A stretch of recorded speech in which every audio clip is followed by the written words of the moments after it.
Hello and welcome to this revision video on how to answer People's Health question number 2. So really for question number 2, it's really important to have a really good focus on second order concepts. So the second order concepts are cause and consequence, similarity and difference, significance and continuity and change. You're really going to have to hone in for question 2, particularly on either cause and consequence, similarity and difference, or continuity and change. So there's some good language there to help you in your historical analysis. The first step when you get your question 2 is to make sure you decode the exam question. Now, question 2 is the same type of question that you will do for Making America. So you just need to follow the same exam technique that you understand for that.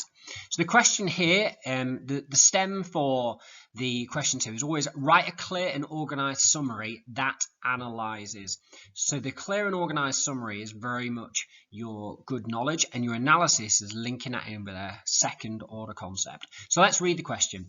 Write a clear and organized summary that analyzes public health in medieval monasteries. Support your summary with examples. Now this question is worth 9 marks. They award 6 for your use of knowledge and 3 for your use of analysis. Clear and organized means specific knowledge relevant to the question. Analyzes means that you need to link your knowledge to a second order concept. Your answer must of course focus on public health in medieval monasteries, and make sure of course you stick to the correct time period. So in this case it's medieval times. Remember, for people's health generally, just having a good grip on those different time periods is absolutely crucial. So, checklist for the question, include information from the correct time period, precise and relevant knowledge, that can be a key date, key event, key individual, key statistic. Organize each paragraph around a second order concept. That might be cause, consequence, change, continuity, or similarity and difference. You need to include 2 clear examples in fully explained, that are fully explained, so it's 2 paragraphs. Now we're looking for 2 really good paragraphs here. So you're looking for like maybe sort of 7, 8, 9 lines, something like that. And make sure you're using historical language that links in the second order concepts. Using phrases like this shows that to really show your analysis. What you have to do for this question is you need to make sure that each paragraph has a clear link to a second order concept. So for this question, write a clear and organized summary that analyzes public health in medieval monasteries. Support your summary with examples. It's going to be quite straightforward actually to link this to the idea of cause and consequence. And in a way that changes your question to almost like, why was there, for example, good public health in medieval monasteries? So we know, you should know from your own knowledge, that public health in medieval monasteries is pretty good. So if you link that into causation, then the question effectively becomes, why was there good public health in medieval monasteries? You could do it differently. So you could look at, for example, change. So you could therefore talk about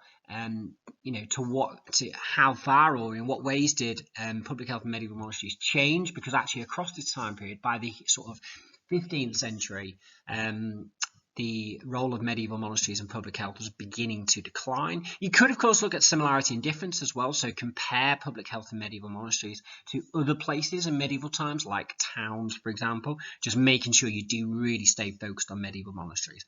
But I think that part of the challenge to this question is picking the appropriate second order concept that's going to be the easiest for you to write about.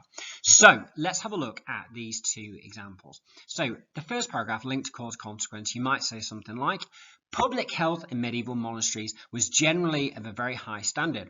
For example, they tended to have cleaner water, and often latrines were positioned over rivers to take waste away. An example of this would be Fountains Abbey in Yorkshire. This was because monasteries were often built away from unhealthy conditions in the towns. This meant that there was more space for them to build latrines which were built away from living areas. In addition, this also enabled them to build infirmaries, which again were placed in a separate part of the monastery, which would have limited the spread of infection. So some really good knowledge there, and some really clear links to second order concepts of cause and consequence. It goes without saying that if you only use your knowledge for this question, then you can get a maximum really of 3 marks. So it's really important to go into a good amount of detail. Second paragraph, another reason for good public health in monasteries was because pure and clean water is important to the work of monks, including for baptisms. mass and washing rituals. This meant that monasteries were built near to rivers to supply clean water. They often piped water in from the hills. This links to the wealth of the Catholic Church, which could afford to build man-made waterways and aqueducts to supply clean water. They were also able to build trenches and lay pipes and had the money to do this, unlike town councils which couldn't. Therefore, the ideas and money of the Catholic Church enabled monasteries to, quote, set the standard for good public health. Just in the top right-hand corner there, you've got some links to second-order concepts and some good phrases to use when you're writing about them. Okay, so that is how to answer public health question 2. Thanks very much for listening. Bye-bye.